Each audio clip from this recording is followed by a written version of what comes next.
Every story appears ordinary till you see the core side of it. And what you're looking for is the story behind the news. We bring it to you from Lagos, the commercial capital of Nigeria. Giving you all sides and political stories round the clock. Every detail from the start line to the final whistle. CoreTV News, expanding your view.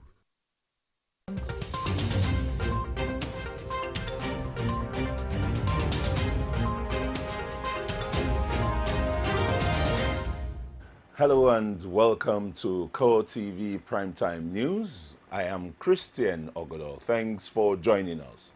The top stories.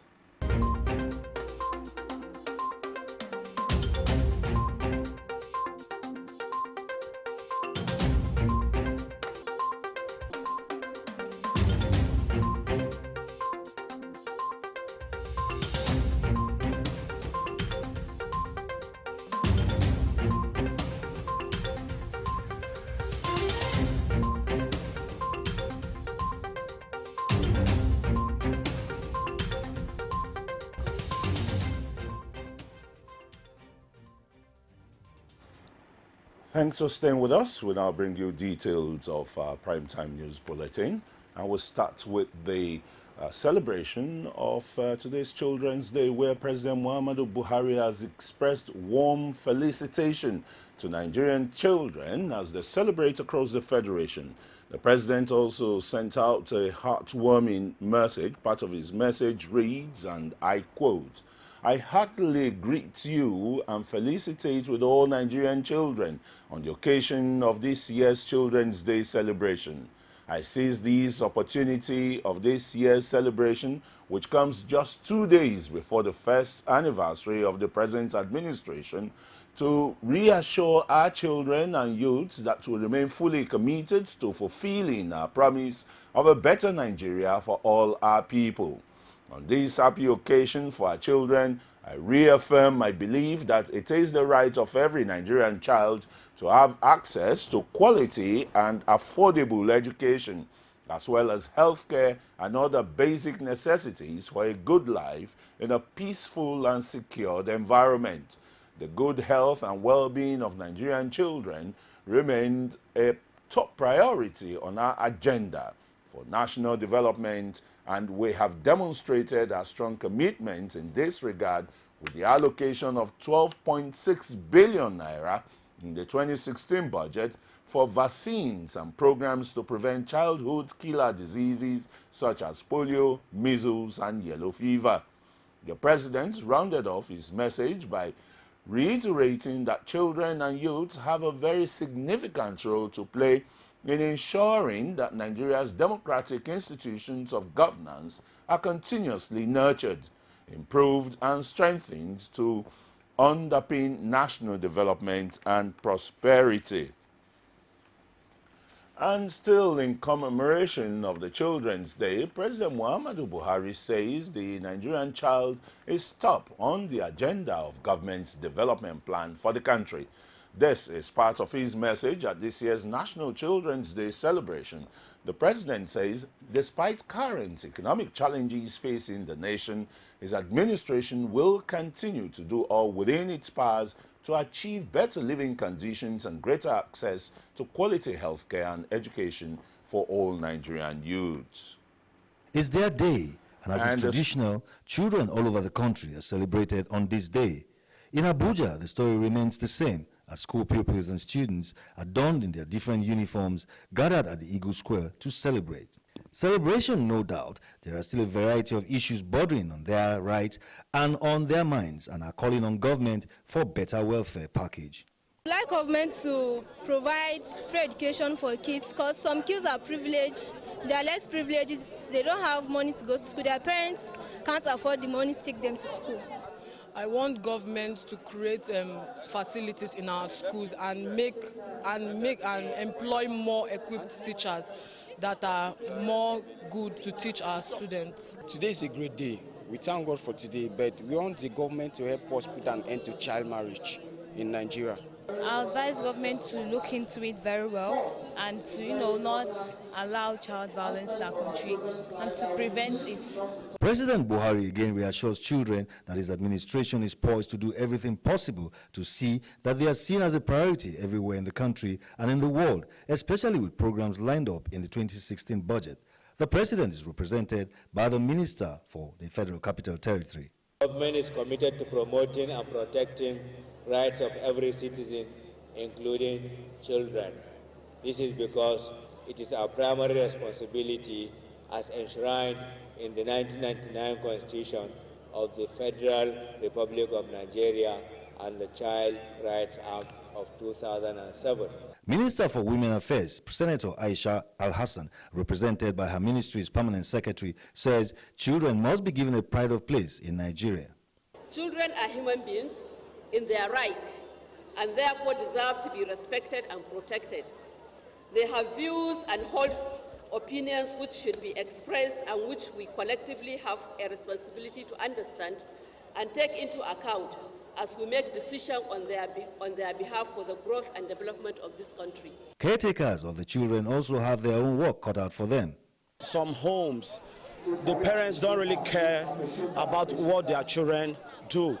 Nigeria must do everything adequately to cater for the children if they are to keep the flag of the country flying. Jamila Fegwa, CoreTV News, Abuja. And as part of the Children's Day celebration, a rights activist group is called on the Lagos State House of Assembly to put into law penalties for child violations in the state. In a bid to show its stand on ending child abuse, the group marched to the Lagos State House of Assembly and received an audience from the lawmakers. Akin Obake completes this story. As children celebrate Children's Day, these kids marched to lend their voice to Lagos State lawmakers to end violence against children through a passage of law for violators in the state. Convener of the group believes it is time for something to be done to end violence against children. Let's submit a communique to them so that the Child Act that was passed in 2003 will be implemented. And so when children know that such things are available to them, they'll be able to make use of it. In solidarity and support for the cause, representatives of the Speaker of the Lagos State House of Assembly ensured the group that Lagos State is indeed at the front burner to end violence against children. The CSOs are actually partnering with the state government to look at the plights of children and make sure that violence against children becomes a thing of the past. I want to encourage you that you have very credible and powerful voices, people that sympathize and empathize, people that identify with your cause and concerns in the House of Assembly. As the yearning to end violence against children gain louder drum rolls, a call to order has been made to violators to end such inhuman acts. Akin Obakeye, CoreTV News, Lagos. And in faraway Kaduna, the state government has reiterated its commitment towards teachers' welfare and improving education in the state. The State Commissioner for Education, Science and Technology, Andrew Knox, stated this at the 2016 Children's Day celebration held at the Muritala Mohammed Square in Kaduna. The Children's Day celebration started with a march past by pupils from different schools across Kaduna State.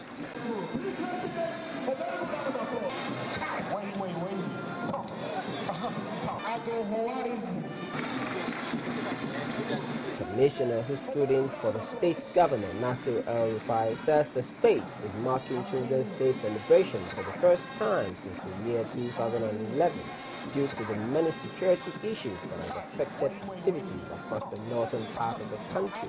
He added that Kaduna State is now the home of peace as people are going about their normal activities without any tension. Since 2011, the serious crisis this state got involved in was lack of security.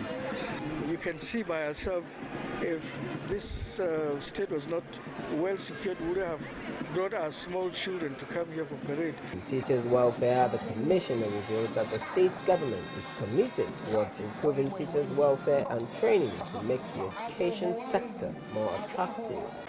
Our projection is to have a primary school teacher, well-grounded, walk through and then get promoted even to the rank equivalent to that of a permanent secretary. We want the teaching job to be respected, and that is just the pathway that we're pursuing. Some school pupils at the Children's Day celebration called on states and federal governments to pay salaries of teachers regularly to enable teachers perform their duties and parents afford their children's school fees. I want to encourage them that they should always pay the salary so that parents can afford the school fees of children and can provide food for the children so that we'll be able to learn very well. General Muhammad Brahari and our governor Malan Nasir Ahmad Arifai, please, I want them to be coming and pay their teachers' salaries. Some of our teachers complain that they have not been paid since last year, and some since we start this term. So some of them are complaining, so they are not ready to teach us because they are not paying them their money. So my advice to the welfare and the government is that they should pay our teachers their salary. Children also used the opportunity to call on the federal and state governments to equip schools with modern facilities and provide adequate security. The laborer surely deserves his wages. The teachers must be paid their wages so that they can impact the necessary knowledge on the Nigerian child. We move on to the north central state of Plateau, where, as the world over marks the International Children's Day, parents in Plateau State are seizing the day to lament the poor manner in which children of nowadays are being brought up.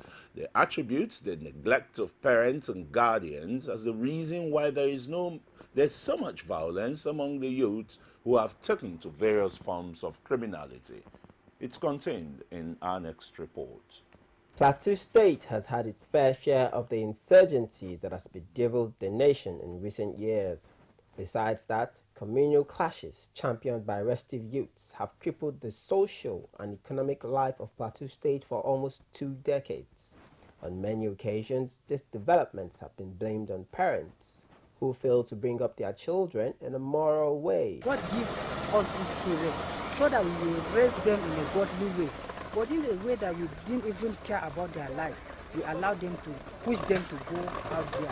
One day God will ask from us what we have been doing with the opportunity He gave us.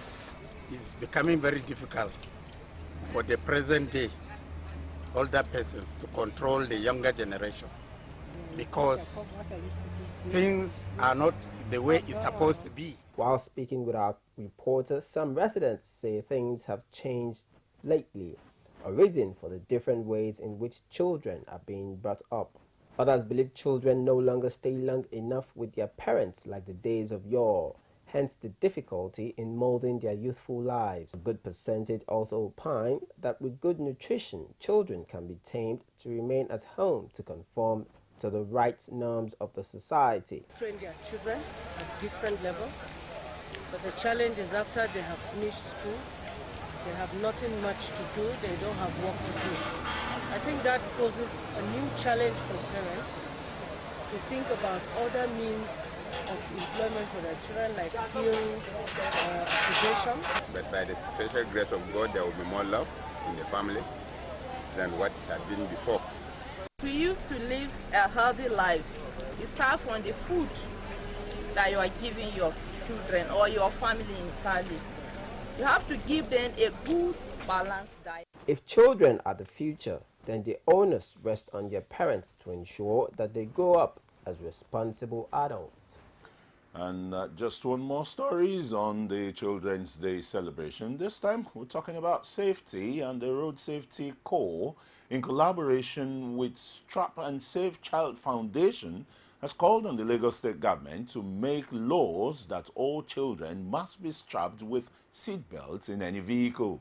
At an awareness walk themed Strap That Child Now to the Lagos State House of Assembly, 2 honorable members, Tejo Shofumlayo and Tunde Braimo, received the group and gave the assurance of delivering the proposal to the Speaker of the House of Assembly. Victoria Solomon reports. Strap that child now! Strap that child now! Children's Day is a day set aside to celebrate and honor children all over the world. As families relax in different parks in Lagos celebrating Children's Day, the Strap and Safe Child Foundation marched to the Lagos State House of Assembly to ensure that the life of an average Nigerian child is safe and secure when on transit. We want to secure our future. These children are our future. We find out that children are being flown out of the vehicle yearly, dying on the road.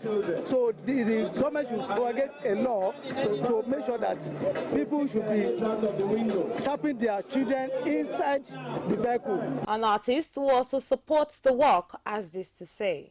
It's very, very, very paramount that we strap our children, ensure the use of seatbelts. Please, not just leave them in the back seats with the windows wound down. It is very, very, very paramount to strap your child. Fun-loving kids also have this to say. Well, the child should be strapped because, well, if there's an accident, the child might be safe. But if the child doesn't strap up, the child might unluckily die. A child should be strapped because during an accident, a child might think it's safe to open the door and go out, but that child can actually die by doing that. So I believe a child should be strapped so that even if there's an accident, the child might be injured, but the child won't die. Not long after the group got to the House of Assembly, they were received by honorables who gave assurance of their support for the objective. The law says that you must use your seatbelt, and we are going to make sure we have oversight functions, and our oversight include to make sure that they implement accordingly, and that is what you are telling us today, to monitor the implementation of the laws of Lagos State. We stop at nothing to identify and offer positive support for your initiatives. This is great, this is laudable, this is commendable, but I want to assure you that together we shall be in the vanguard of the pursuit of achieving and realizing what your objectives and aspirations and yearnings are. The usage of seat belts for children in vehicles is paramount to save the future leaders of the nation. It is hoped that Nigerians who are there to the practice and security operatives will see to the need to check and prosecute those found floundering this order. Victoria Solomon, CoreTV News, Lagos. And to other important national matters now, the federal government says it will develop 500 hectares of irrigable land as part of renewed efforts to boost food production in the country. The Minister of Water Resources, Sulaiman Adamu, disclosed this at a special town hall meeting held in Kano.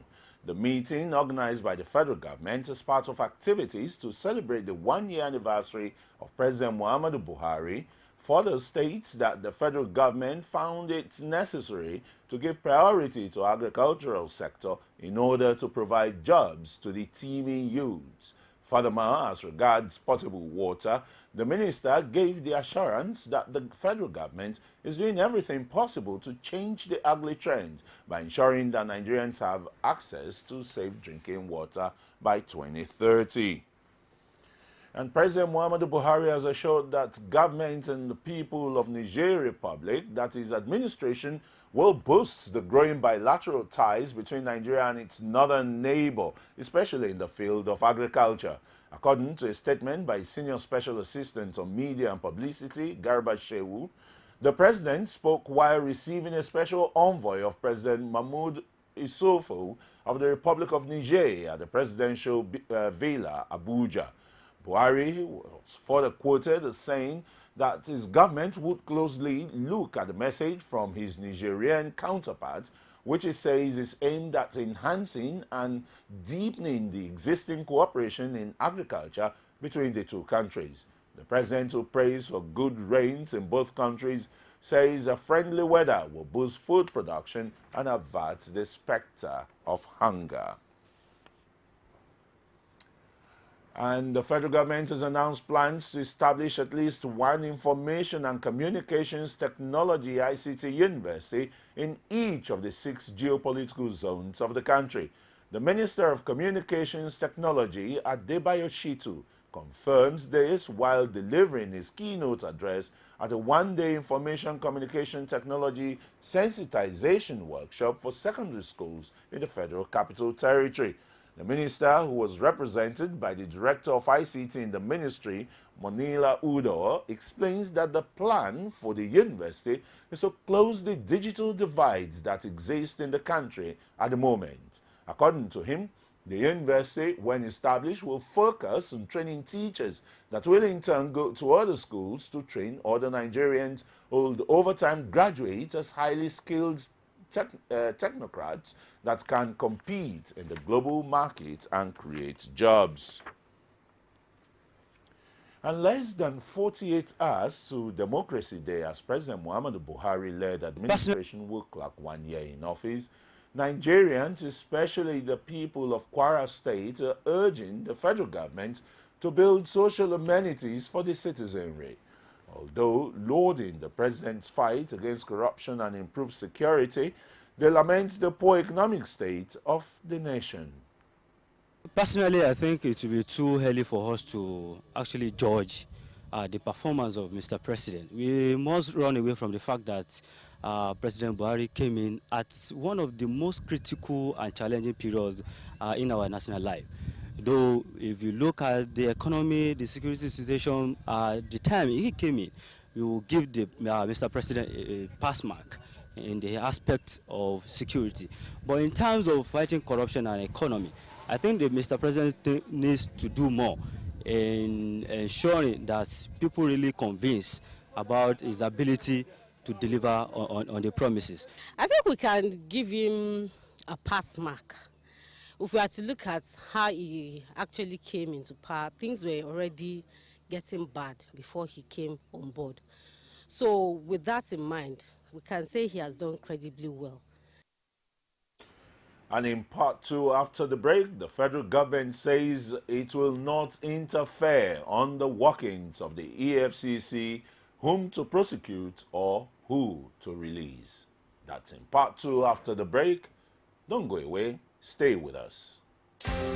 VAT, Value Added Tax, is a tax paid on all goods and services and remitted by the seller of the goods or provider of the service to government. 5% VAT is added to the total cost of goods and services in Nigeria, and when remitted to government, is used for funding development. The VAT you pay will be used by government to develop our transport infrastructure, like roads and railway lines, to continually improve our educational sector by building more schools and upgrading existing ones, to provide adequate security and a better quality of life for us all. Pay your VAT. Make your contributions to the development of Nigeria. It pays to pay your tax. This message is from the Federal Inland Revenue Service. You're welcome back. If you're just joining us, you're still on to CoreTV Primetime News, and here are our top stories again.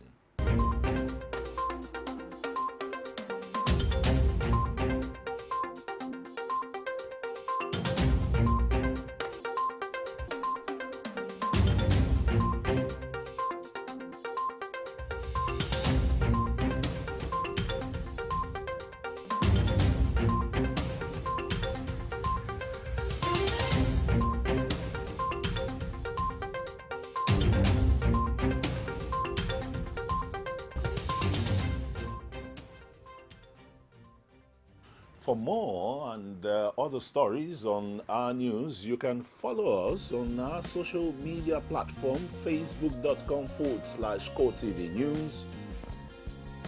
And you can tweet us at CoreTV News NG. And you can also watch us on youtube.com/CoreTV News. We'll continue with the rest of the bulletin, and Vice President Yemi Osinbajo says President Muhammadu Buhari will never dictate to the Economic and Financial Crimes Commission and other security agencies on who to investigate or release in the course of the ongoing anti-corruption war. He stated that the President's administration has given the agencies the independence to use their discretion in carrying out their duties. Osinbajo spoke while inaugurating the National Prosecution Coordination Committee at the Presidential Villa, Abuja. The committee, chaired by the Attorney General of the Federation, Abubakar Malami, is saddled with the responsibility of ensuring the effective prosecution of high criminal cases in the country. Osinbajo, however, added that in giving them free hand, Buhari also expects the agencies to use their powers with fairness, devoid of any prejudice.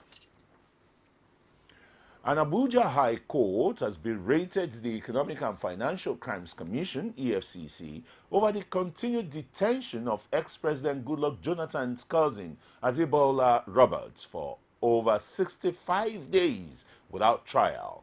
The anti-graft agency had on March 23rd arrested Roberts over alleged diversion of $40 million through One Plus Holdings, a sister company of Kakata Construction and Engineering Company Limited, meant for securing oil pipelines contracts.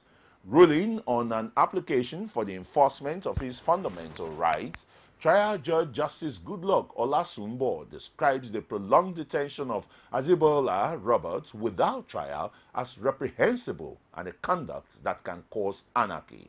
In his ruling, Justice Olasunbo holds that Roberts' detention by the EFCC for over 2 weeks is unconstitutional because the applicant had disclosed sufficient evidence before the court to warrant the granting of his relief. Despite the court order, the applicant is still in the custody of the EFCC. And the Economic and Financial Crimes Commission has failed to arraign the former Nigerian Maritime Administration and Safety Agency Director General Patrick Akpobolo-Kemi over an alleged 8.5 billion naira fraud.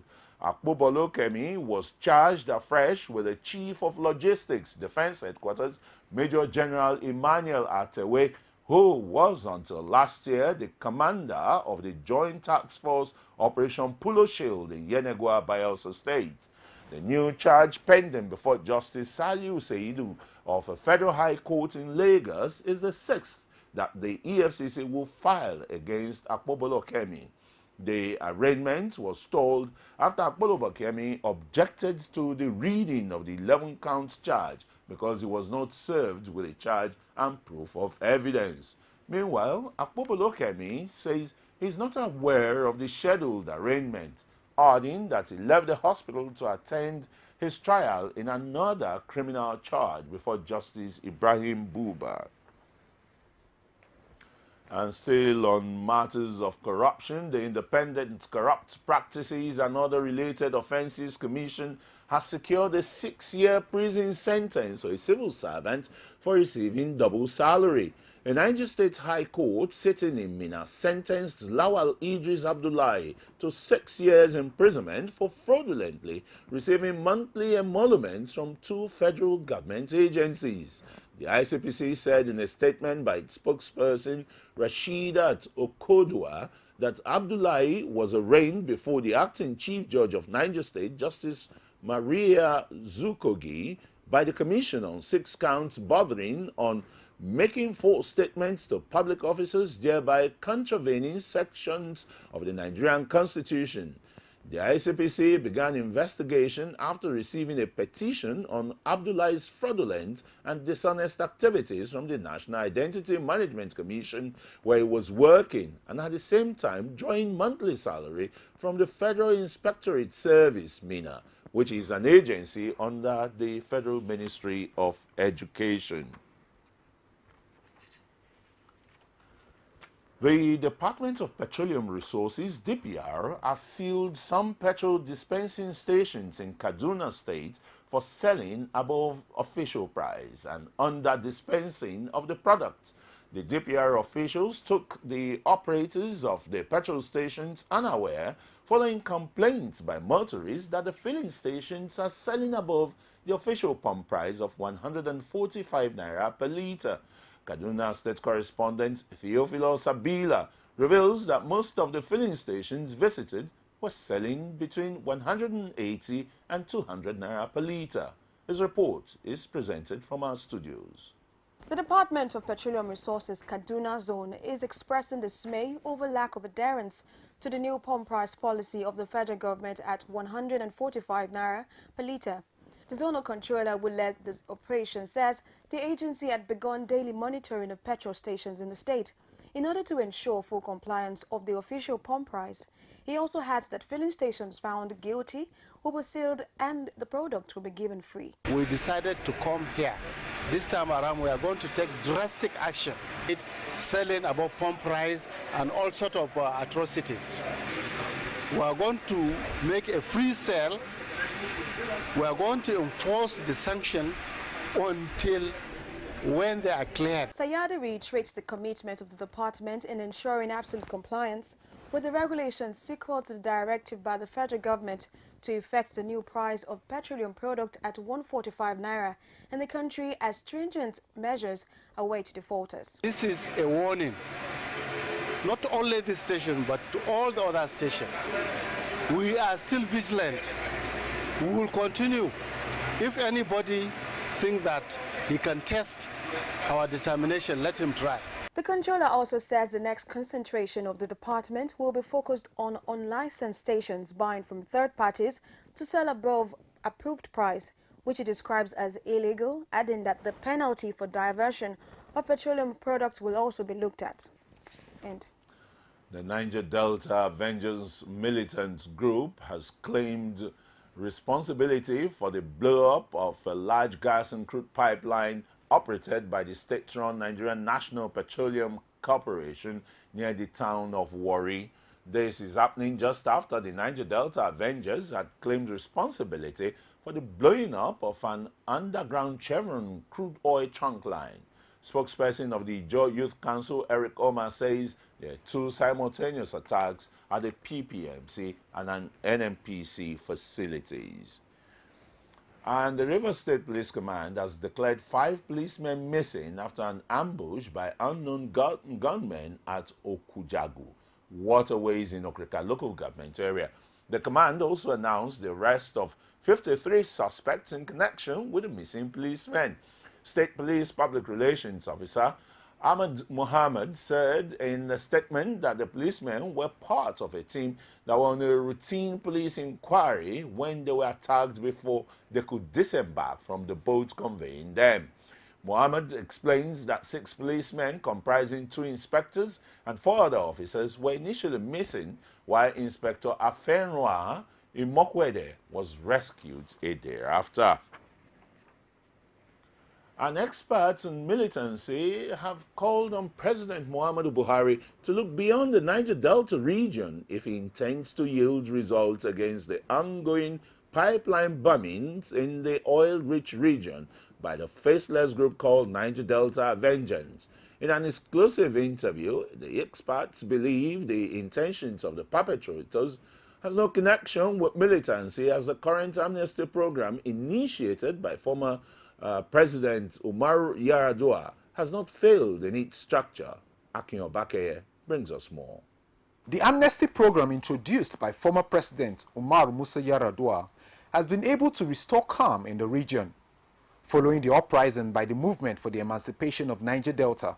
With recent threats by the Niger Delta Avengers in the region and the group's structured social media awareness campaign, recent developments have led to deep concerns for Nigerians, as the Avengers have successfully carried out pipeline bombings on oil facilities in the region, leading to a significant loss in production of crude oil in the country. The new insurgency and pipeline modernization in the Niger Delta have drastically reduced national crude oil production to 1.65 million barrels per day against the 2.2 million barrels per day planned for in the 2016 budget. Furthermore, there are concerns that the country's security agencies are failing in their responsibilities. I believe that we should look at the issues the way they are.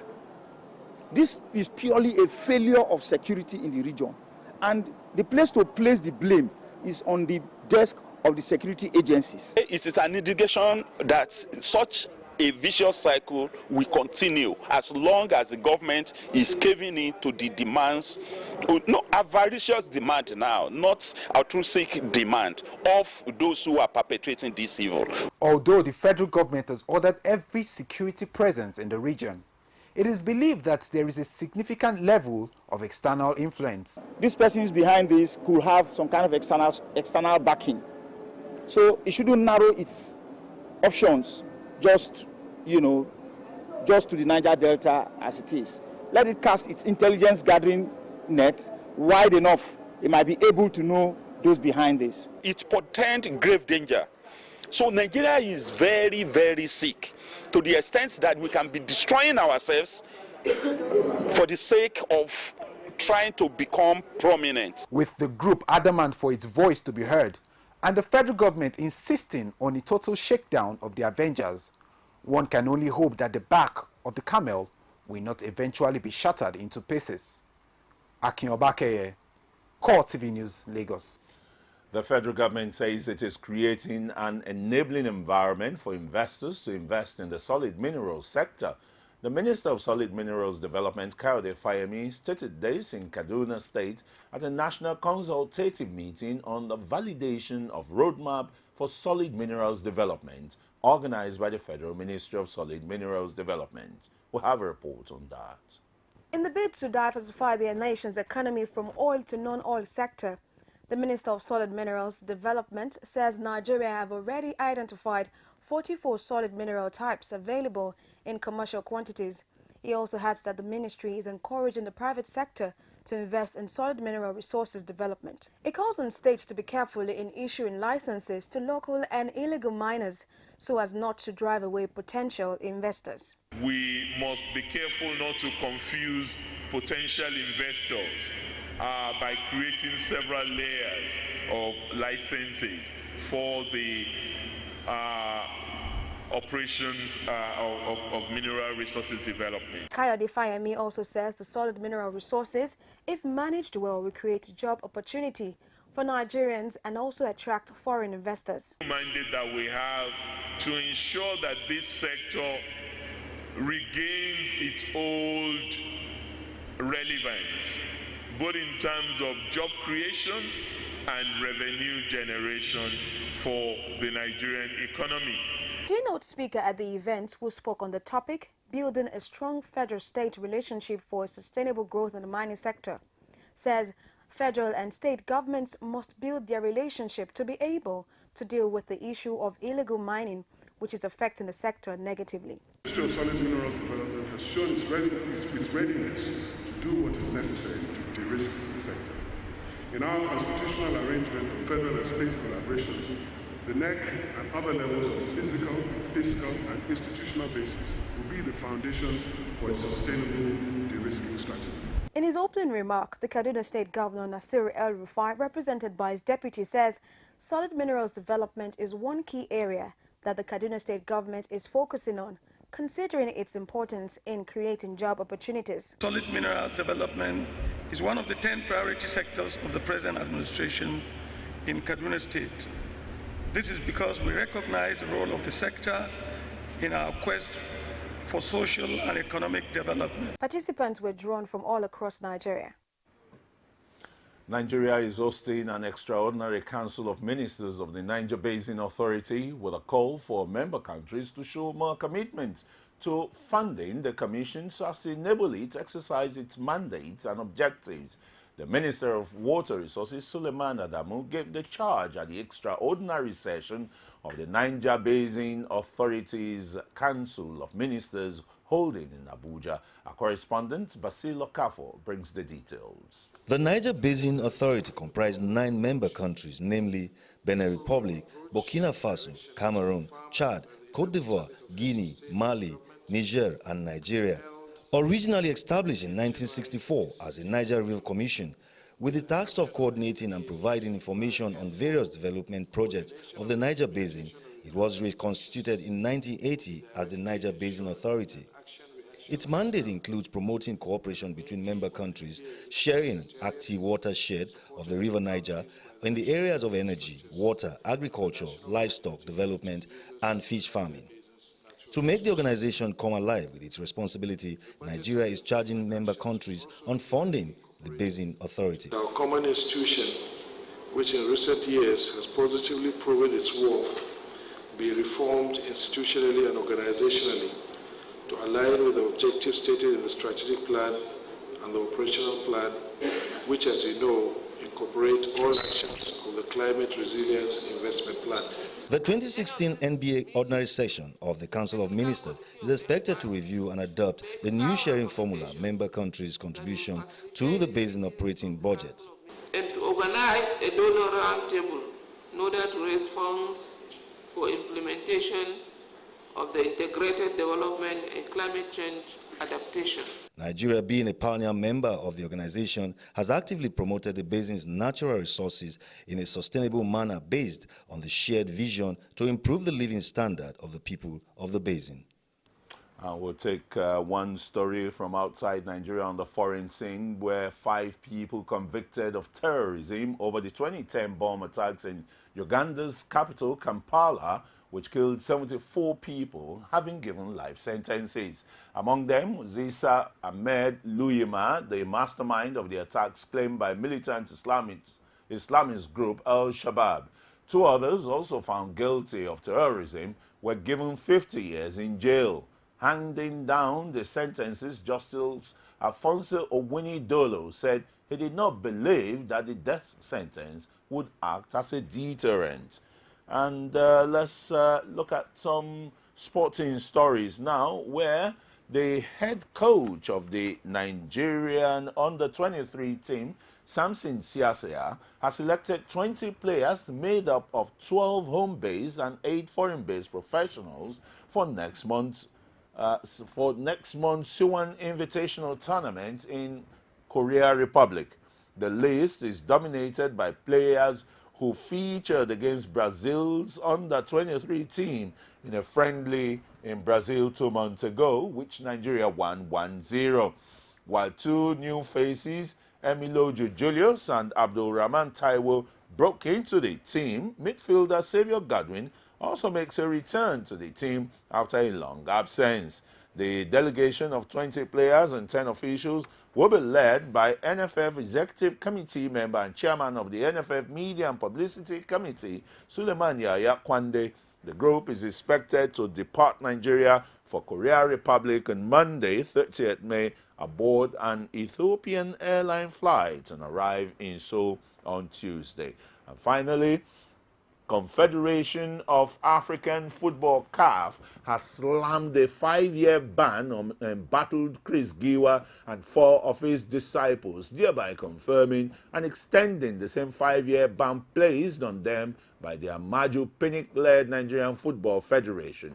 The 4 others affected by the continental ban are Muazu Suleiman, Yahya Adama, Sani Fema, and Johnson Effiong.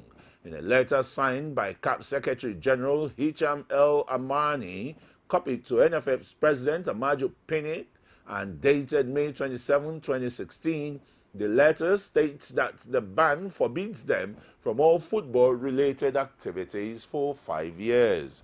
Has really wielding the big hammer so that Nigeria's football is really safe from the imbroglio that it's been threatening it.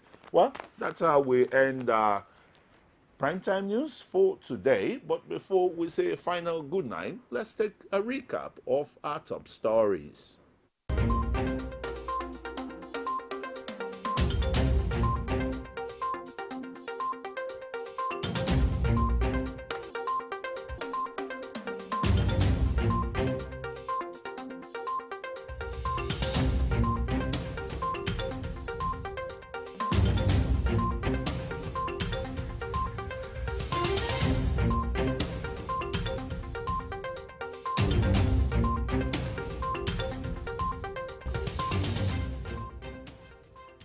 That's our bulletin for today. Remember to join us at midnight for Midnight Update.